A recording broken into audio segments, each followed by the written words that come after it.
तो आप क्लास 12 के स्टूडेंट हैं, चाहे आप कॉमर्स के हो, आर्ट्स के हो या फिर साइंस के हो, लेकिन इंग्लिश बहुत ही ज़रूरी है। तो इसका हम आज सिलेबस के बारे में बात करेंगे। बहुत सारे बच्चे जो हैं सारे सब्जेक्ट में अच्छे रहते हैं, लेकिन इंग्लिश में उनका परफॉर्मेंस बहुत ही ख़राब होता है। तो आपको अपना इंग्लिश का परफॉर्मेंस को अच्छा करने के लिए उसके सिलेबस को जानना बहुत ही ज़रूरी है। अगर आप उसके सिलेबस को जानते हैं तो आप इजीली जो है पास होना बहुत ही आसान है इंग्लिश में। सिर्फ आपको सिलेबस को अच्छी तरह से समझना है और उसके अनुसार जो है पढ़ाई करना है, जिससे आप अभी से भी अगर पढ़ाई करते हैं तो ईजिली आप जो है इसमें अच्छा मार्क्स ला सकते हैं। बहुत सारे बच्चे क्या करते हैं कि जितने भी और सारे सब्जेक्ट हैं जैसे फिजिक्स, केमिस्ट्री, मैथ्स या फिर जो भी उनका मेन सब्जेक्ट होता है उस पर ज़्यादा ध्यान देते हैं और इंग्लिश और हिंदी पर कम ध्यान देते हैं। तो ऐसा आपको नहीं करना है, आपको जो है सारे सब्जेक्ट पर बहुत ही अच्छे तरीके से ध्यान देना है। तो चलिए इस सिलेबस को समझते हैं। इस सिलेबस से ही आप इजीली सिर्फ इस सिलेबस से आराम से पास हो जाएंगे, सिर्फ इस सिलेबस को समझेंगे तो। लास्ट तक वीडियो में बने रहे और चलिए इस सिलेबस को शुरू करते हैं। तो ये इंग्लिश का सिलेबस है। तो इंग्लिश के सिलेबस को दो भागों में बांटा गया है, एक जो है सेक्शन ए और दूसरा जो है यहां पर सेक्शन बी। ये दो सेक्शनों में इसको बांटा गया है। एक जो है ऑब्जेक्टिव क्वेश्चन के रूप में है और दूसरा जो है वो सब्जेक्टिव क्वेश्चन के रूप में है। तो सबसे पहले हम लोग ऑब्जेक्टिव में आते हैं। ऑब्जेक्टिव में जो क्वेश्चन आएंगे वो हमें 50 नंबर ऑब्जेक्टिव का रहेगा और 50 जो है वो सब्जेक्टिव का रहेगा। तो यहां पर 50 में हम लोगों को यहां पर ध्यान देना है कि टोटल क्वेश्चन का नंबर जो है वो 2021 में जो था वो 100 था, यानी 100 प्रश्न थे और 100 प्रश्न में से केवल 50 प्रश्न को ही आपको बनाना था। लेकिन 2022 में आप लोग एग्जामिनेशन देंगे तो हो सकता है कि आप लोगों को 60 क्वेश्चन ही मिले। कोई जरूरी नहीं है, आपको 100 भी मिल सकता है लेकिन 60 भी मिल सकता है, क्योंकि कहा गया था कि ये 1 साल के लिए ही है। अगर ऐसा होता है तो आपको 60 क्वेश्चन मिलेंगे जिसमें से आपको 50 क्वेश्चन बनाने हैं। अगर 100 मिलते हैं तो सबसे अच्छा है, क्योंकि आपके पास ज्यादा ऑप्शन रहेंगे तो आप अधिक से अधिक क्वेश्चन जो है वो अचीव कर पाएंगे। तो चलिए शुरू करते हैं। यहां पर देखिए हम लोग जो बुक पढ़ते हैं द रेनबो पार्ट 2, ये जो है द रेनबो पार्ट 2 ये बहुत ही इंपॉर्टेंट बुक है। इसमें से हम लोग प्रोज और पोएट्री दोनों जो है वो पढ़ते हैं। तो इसमें प्रोज, पोएट्री, उसके बाद तीसरा जो इसमें है हमारा जो the story of English, the story of English जो है इसमें से भी क्वेश्चन ऑब्जेक्टिव क्वेश्चन और सब्जेक्टिव दोनों में रहते हैं। और उसके बाद इंग्लिश ग्रामर जो बहुत ही महत्वपूर्ण है। तो यहां पर हम लोग सबसे पहले देखते हैं कि अगर आपका 60 मार्क्स का अगर 60 नंबर का अगर क्वेश्चन आता है तो कहां कहां से आएगा। तो यहां जो है पॉज से आपका जो है वो 10 नंबर का आएगा, पोएट्री से आपका 10 नंबर का आएगा और यहां पर द स्टोरी ऑफ इंग्लिश से यहां पर 10 नंबर का आएगा और ग्रामर से 30 नंबर का जो है वो प्रश्न आएगा। टोटल मिलाकर आपका 60 नंबर हो जाएगा। अगर आपका 100 क्वेश्चन आते हैं यानी 100 क्वेश्चन आते हैं जिसमें से अगर 50 बनाना है तो आपका 20 नंबर का पॉज का और पोएट्री से आपका 20 नंबर का और द स्टोरी ऑफ इंग्लिश से 10 नंबर का रहेगा और ग्रामर से आपका 50 नंबर का रहेगा।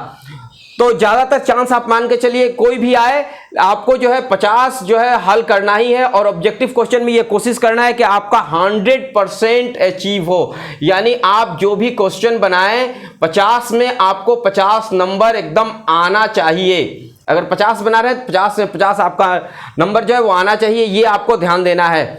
तो देखिए यहां पर हम लोग ग्रामर के बारे में बात करते हैं। ये बहुत ही इंपॉर्टेंट चैप्टर है। ये जो ग्रामर है इसमें से आपका सबसे ज्यादा ऑब्जेक्टिव और सब्जेक्टिव दोनों में जो है वो मार्क्स होते हैं।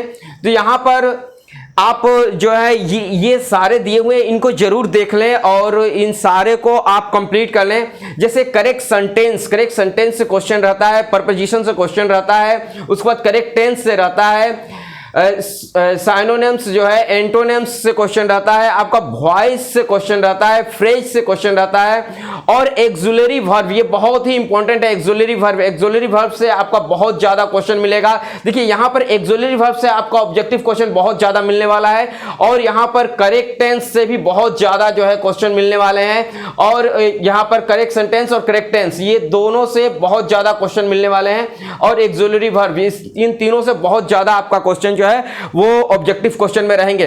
उसके बाद आर्टिकल से रहते हैं, उसके बाद स्पेलिंग मिस्टेक जो है उससे रहते हैं और आपका स्लेप वर्ड से रहते हैं, स्पीच से रहते हैं, उसके बाद आपका कॉम्बिनेशन से रहते हैं, और उसका टाइम एंड टेंस से जरूर, मतलब ये बहुत ही इंपॉर्टेंट चैप्टर है, इससे जो है क्वेश्चन रहते हैं। नरेशन से क्वेश्चन जरूर रहेंगे, वैसे ही एडजेक्टिव से क्वेश्चन रहेंगे, और ये भर बहुत ही जरूरी है, इससे क्वेश्चन एकदम बहुत ज्यादा रहेंगे।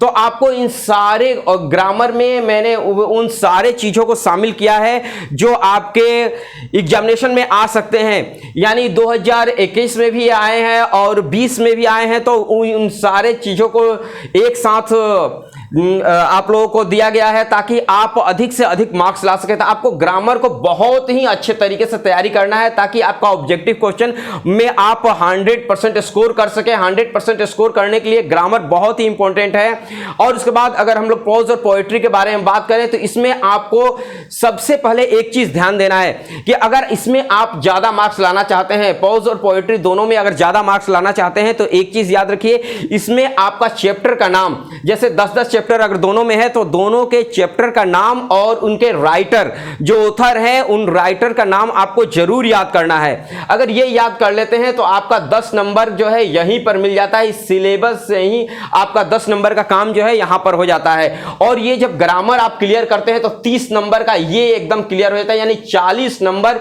में कहीं कोई मतलब डाउट नहीं है। 40 नंबर आपको ऑब्जेक्टिव में यहीं पर आ गया। और अगर स्टोरी का अगर आप तैयारी करते हैं तो यहां पर 10 नंबर इसमें से भी आ जाएगा, यानी 50 आप इजिली जो है वो पा सकते हैं। तो आपको ये ध्यान देना है। ये सेक्शन ए का ये सिलेबस है। अब हम लोग आते हैं सेक्शन बी में। सेक्शन बी में यहां पर ध्यान दीजिए, जब भी हम लोग सेक्शन बी के बारे में बात करते हैं तो यहां पर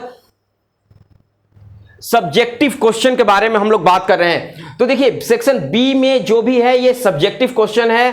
तो सब्जेक्टिव क्वेश्चन में आपका ग्रामर आएंगे, एकदम श्योर है ग्रामर से क्वेश्चन रहेंगे। 22 नंबर का ग्रामर से आपको क्वेश्चन रहेंगे, अप्रोक्स आपका ग्रामर से 22 नंबर के क्वेश्चन रहेंगे। उसके बाद आपका पॉज से आपका 23 नंबर के क्वेश्चन रहेंगे। और आपका पोएट्री से जो है ये दोनों मिलाकर, पोज और पोएट्री दोनों मिलाकर 23 नंबर के रहेंगे। और यहां पर द स्टोरी ऑफ इंग्लिश से 5 नंबर का क्वेश्चन रहेगा। टोटल 50 नंबर का क्वेश्चन रहेगा। ये अप्रोक्स है। तो यहां पर सबसे पहले हम लोग आते हैं ग्रामर में। देखिए ग्रामर बहुत ही इंपॉर्टेंट चैप्टर है। ग्रामर को हम लोग मिस नहीं कर सकते हैं। इसको हमें हमेशा साथ लेकर चलना है। आप किसी भी चीज की तैयारी कर रहे हैं, किसी भी कंपटीशन का तैयारी कर रहे हैं, उसमें ग्रामर एकदम श्योर है, आता ही है। अगर इंग्लिश से क्वेश्चन जो भी पूछा जाए उसमें से ग्रामर रहेगा ही रहेगा। तो यहां पर आपको ग्रामर का तैयारी अगर आज बहुत ही अच्छे तरीके से करते हैं तो आपका कंपटीशन में भी उसका तैयारी होता है, और फ्यूचर में जो भी आप कोर्स करते हैं उसके लिए भी बहुत ही इंपॉर्टेंट होता है। तो यहां पर हम लोग को ग्रामर पे यहां ध्यान देना है। यहां ए से आपका आएगा, ठीक है। तो जो ए से आएगा वो ए से आपका 8 मार्क्स का जो है ए से रहेगा। एक ए से आपको लिखना है, ठीक है, एक ऐसे लिखना है। एक ऐसे जो है आपका 8 नंबर का रहेगा। उसके बाद यहां पर लेटर, या तो लेटर रहेगा नहीं तो एप्लीकेशन। अभी तो 2-3 साल से सिर्फ एप्लीकेशन ही आ रहा है, तो आपको यह ध्यान देना है कि आप एप्लीकेशन जो है बहुत ही अच्छे तरीके से लिख पाए। तो एप्लीकेशन आपको लिखना है जो 5 नंबर का 5 मार्क्स का एप्लीकेशन रहेगा। एक एप्लीकेशन लिखना है, एक ऐसे लिखना है जिसमें 8 नंबर आपको मिल जाएंगे, और एक एप्लीकेशन अगर लिखते हैं तो आपको 5 नंबर मिल जाएंगे। उसके बाद आते हैं ट्रांसलेशन आपका 5 ट्रांसलेशन मिलेगा। प्रत्येक जो है एक नंबर का ट्रांसलेशन रहेगा और 5 ट्रांसलेशन रहेंगे जिसमें से आपको 5 नंबर ये मिल जाएंगे। तो यहां पे देखिए ट्रांसलेशन जो है अलग से नहीं रहेंगे। यहां ध्यान देना है, जो ट्रांसलेशन रहेगा वो अलग से नहीं रहेगा। ट्रांसलेशन जो है एक हमारा प्रश्न आएगा जिसमें हम लोगों को समरी, नोट्स, मैच और उसके बाद ट्रांसलेशन, ये 4 तरह के ऑप्शन जो है, या 5 तरह के, 4 तरह के या 5 तरह के, दोनों में से कोई आ सकता है। 4 तरह के या 5 तरह के आपके पास ऑप्शन रहेंगे जिसमें से आपको 3 जो है, कोई भी 3 प्रश्न का उत्तर बनाना है। कोई भी 3 प्रश्न का आपको उत्तर बनाना है जिसमें से प्रत्येक क्वेश्चन का आंसर आप दीजिएगा वो 5 नंबर का होगा। या तो आप समरी से दे सकते हैं, नोट्स दे सकते हैं, मैच दे सकते हैं, या फिर आप जो है यहां पर ट्रांसलेशन से दे सकते हैं। तो ट्रांसलेशन अगर आपको बहुत ही अच्छा है तो समझिए कि ये 5 नंबर श्योर है, इसमें कोई डाउट नहीं है।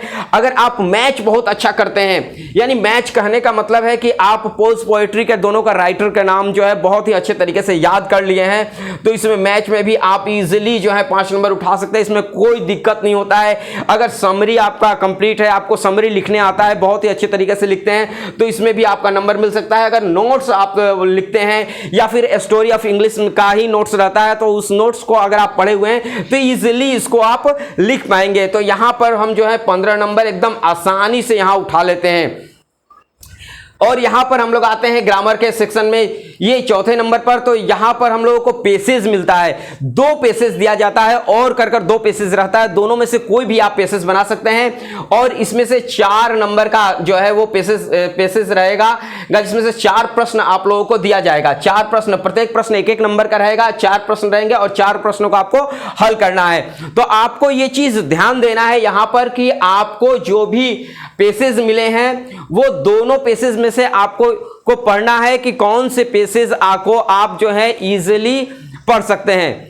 तो आपको एक चीज ध्यान देना है कि आप जो भी पेसेज पढ़ रहे हैं, जो भी पेसेज आप पढ़िएगा, वो पेसेज को बहुत ही अच्छे तरीके से पढ़िए ताकि आप उसमें 4 नंबर ये अपना सुनिश्चित कर सकें।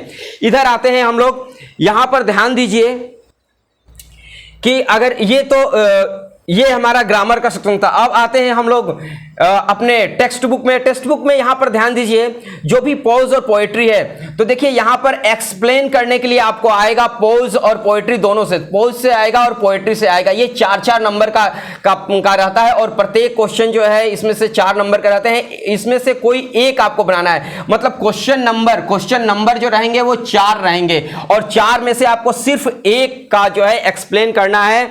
एक्सप्लेनेशन आप जब करते हैं उसको एक्सप्लेन आपको करना है, यानी 4 आपको प्रश्न दिया जाएगा और लिखा जाएगा कि आपको उसमें से एक का एक्सप्लेन करना है। तो एक का अगर एक्सप्लेन करते हैं तो उसमें आपका 4 नंबर जो है वो निश्चित मिल जाता है। ये आपका पॉज में रहता है में। और यहां पर हम जब पोएट्री में आते हैं तो पोएट्री में भी 4 क्वेश्चन जो है वो दिए हुए रहते हैं, जिसमें एक का आपको एक्सप्लेन करना है, एनी वन, कोई भी एक का आपको एक्सप्लेन करना है, जिसमें से आपको 4 नंबर जो है इजीली मिल जाएंगे, इसमें कोई दो मत नहीं है। उसके बाद हम लोग आते हैं यहां पर शॉर्ट क्वेश्चन में। तो देखिए शॉर्ट क्वेश्चन जो है टोटल 10 क्वेश्चन आप लोग को दिया जाएगा। शॉर्ट क्वेश्चन में टोटल 10 क्वेश्चन दिया जाएगा, जिसमें पोस्ट पोएट्री से क्वेश्चन रहेंगे और कुछ हो सकता है कि 1-2 क्वेश्चन कभी कभी जो है स्टोरी ऑफ इंग्लिश से भी दे देता है, कभी कभी दे देता है स्टोरी ऑफ इंग्लिश से भी कुछ क्वेश्चन रहते हैं। तो अगर आप वो भी पढ़े तो इजीली आप सॉल्व कर सकते हैं। तो यहां पर जो शॉर्ट क्वेश्चन रहेंगे, ये शॉर्ट क्वेश्चन में से आपको केवल 10 में से केवल 5 को बनाना है, 10 में से केवल 5 को बनाना है। एनी 5, कोई भी एनी 5 बनाना है, जो प्रत्येक क्वेश्चन जो है आपका 2-2 मार्क्स के होंगे, यानी 5 दूना आपका 10 नंबर का ये जो है आपका शॉर्ट क्वेश्चन होगा। यानी इस तरीके से आप 10 नंबर का शॉर्ट क्वेश्चन को आप जो है कंप्लीट कर सकते हैं। और इसके बाद ये समरी के बारे में ही आपको बतला ही दिए हैं, फिर से इसे सुन लीजिए कि आपका एक प्रश्न रहेगा जिसमें से आपका समरी, नोट्स और मैच और ट्रांसलेशन, ये 4 तरह के या 5 तरह के ऑप्शन दिए हुए रहेंगे, जिसमें से आपको 3 जो है कोई भी 3 आपको बनाने हैं। या तो आप समरी बनाइए, नोट्स बनाइए, मैच बनाइए, ये या फिर आप जो है ट्रांसलेशन बनाइए। तो इस तरीके से जो है ये प्रश्न दिए हुए रहते हैं, जिसमें से आपको सिर्फ 3 जो है वो बनाना है और टोटल ये जो है 15 नंबर के रहते हैं। इसमें पोस्ट पोएट्री, ग्रामर से भी क्वेश्चन रहते हैं और स्टोरी ऑफ इंग्लिश से भी इसमें से क्वेश्चन रहते हैं। तो इस तरीके से हम लोग जो है ये पूरा सिलेबस को कंप्लीट करते हैं और ये पूरा सिलेबस जो है कंप्लीट हो जाता है।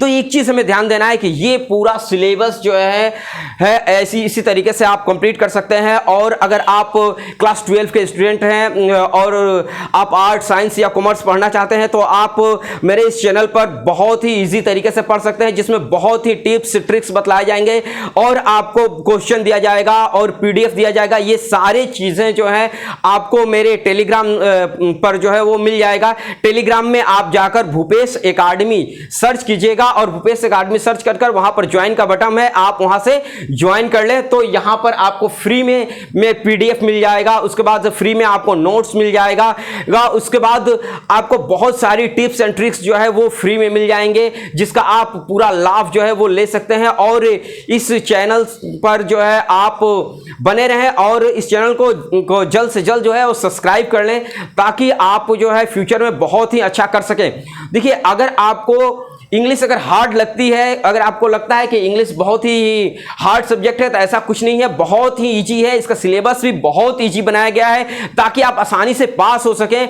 लेकिन बहुत सारे बच्चों के अंदर जो है वो डर आता है, जिसके कारण वो इंग्लिश में कुछ भी नहीं लिख पाते हैं, और इसका परिणाम ये होता है कि वो आते हुए क्वेश्चन को भी एग्जामिनेशन हॉल में नहीं लिख पाते हैं, और जिसके कारण वो फेल हो जाते हैं। तो आपको एक चीज ध्यान देना है कि अगर आप मेरे साथ बने हुए हैं, रेगुलर मेरे वीडियो को वॉच कर रहे हैं और मेरे चैनल को सब्सक्राइब किए हुए हैं और आप मेरे टेलीग्राम से जुड़े हुए हैं, तो आप इजीली जो है पास हो सकते हैं। लेकिन आपको ये सारी चीजें करनी पड़ेगी और ध्यान देना पड़ेगा कि जो भी बातें मैं बतला रहा हूं, आपको उस सारी चीजों पर ध्यान देना पड़ेगा। जैसे यहां पर सेक्शन ए और सेक्शन बी है, ये सेक्शन ए और सेक्शन बी में हमें एक चीज देखने को मिल गया कि ये ग्रामर जो सेक्शन है बहुत ही इंपॉर्टेंट है। अगर हम ग्रामर को कंप्लीट करते हैं तो हमारा जब भी ग्रामर कंप्लीट होता है तो ये हमारे दोनों मतलब कि आपका सेक्शन ए और सेक्शन बी दोनों के लिए बहुत ही जरूरी है। तो इसी तरीके से आप जो है आप अपना जो है तैयारी कर सकते हैं और आपको कौन सा बुक पढ़ना चाहिए, इंग्लिश के लिए कौन सा बुक पढ़ना चाहिए, किन किन तरीकाओं से आप जो है इजीली जो है इससे पास हो सकते हैं, तो उसके लिए आप मेरे टेलीग्राम चैनल से जुड़ सकते हैं। तो आपको अगर ये वीडियो अच्छी लगी तो आप इसे लाइक करें और दूसरे बच्चों के पास भी शेयर करें ताकि वो भी अपने इंग्लिश को सुधार सके और इस सिलेबस को जान सके। अभी तक आपने मेरे इस चैनल को सब्सक्राइब नहीं किया, प्लीज़ इस चैनल को सब्सक्राइब कर लें। और अभी तक के लिए मिलते हैं अगले वीडियो में, तब तक के लिए जय हिंद।